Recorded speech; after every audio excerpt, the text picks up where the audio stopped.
Hi, it's Martin Chown. Short video update from me this week covering progress on site, the manifesto, and just a short update on COVID. So first of all, progress on site. We said we would have all of our facilities, all our workfaces on site open by the end of September, and we're nearly there. Just last night, we put our first container back into our vitrification plant, which is a significant milestone and part of our high-level waste handling on the main Sellafield site. On Pile 1 chimney, now we've removed 149 blocks, which is 844 tonnes of material from Pile 1 chimney, working with Adapt, our partners there, to really remediate that facility, really get that chimney down, and we are now working at pre-COVID levels on that in terms of productivity. So again, another strong achievement there for us on the Sellafield site. In the projects division now, we have more than 1,000 people, about 1,050 people working on our major projects on Sellafield site, which is ahead of plan.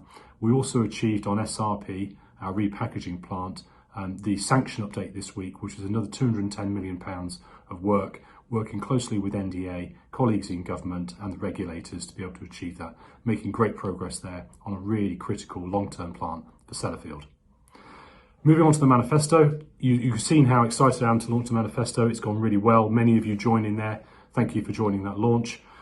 We launched the 9 behaviours. They were co-created by people at Sellafield. So many of the people who are listening to this now, more than 400 people came in and worked on those behaviours that I want everyone to see working across Sellafield. So a great collaboration there for Sellafield in creating what is now our manifesto.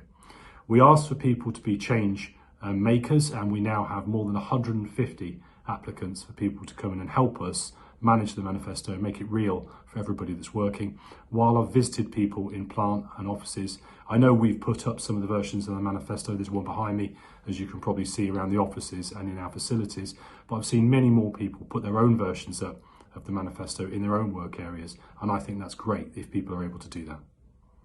Lastly for me, in terms of COVID, we checked and reinforced our guidance on Monday, and we watched closely the guidance coming out from the government health senior professionals and indeed the Prime Minister himself. We re-released that on Monday night and checked all our arrangements are correct and in place, and indeed they are.